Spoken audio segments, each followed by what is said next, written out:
At midday today, 2,000 firefighters, along with some 111 dispatchers across the country, will be walking off the job. They're calling for better pay, more staff, improved resources, work conditions, all this sort of stuff.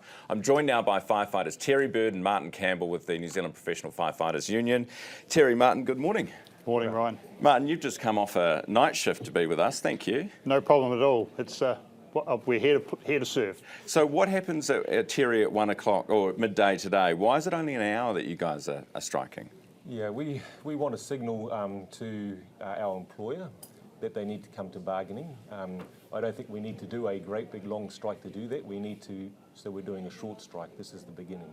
I like the sound of that because we've got mega strikes coming. All sorts of strikes, people are getting a bit annoyed. So if it's only an hour, that's probably good for marketing. What exactly is wrong, Martin? The fire and emergency, as you might have seen, is in a real dire state. We've got fire trucks breaking down on a daily basis right across the country now. We can't serve the big heavy aerials, the big ladder trucks breaking down all the time. We've got equipment that is breaking down. We've had promises from the last negotiations for an extra 235 fighters, still haven't been fulfilled by the organisation. We've just got promises and breakdowns and failures right across the organisation. That promise of the extra firefighters, was that in writing?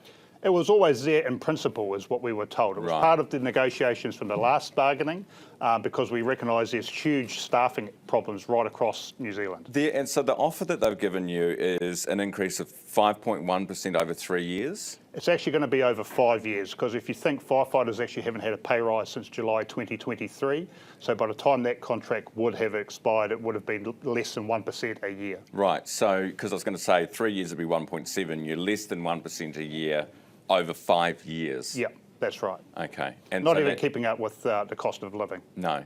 So what do you want, Terry?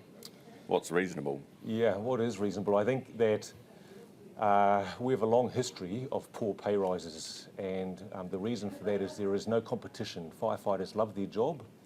There is nowhere else they can go to work, and we accept the offers that have been made to us historically.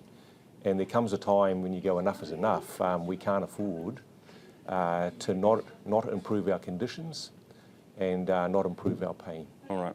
What's the message today? Don't cook at lunchtime?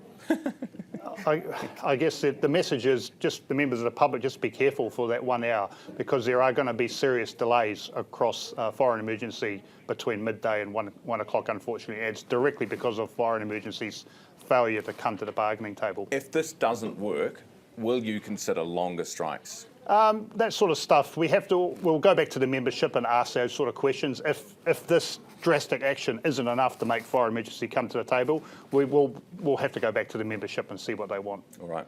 Guys, thanks so much for being with me this morning. Best of luck with the strike today. Yep, kia ora. No problem. All right, that is Martin Campbell from the New Zealand Professional Firefighters Union along with Terry Bird.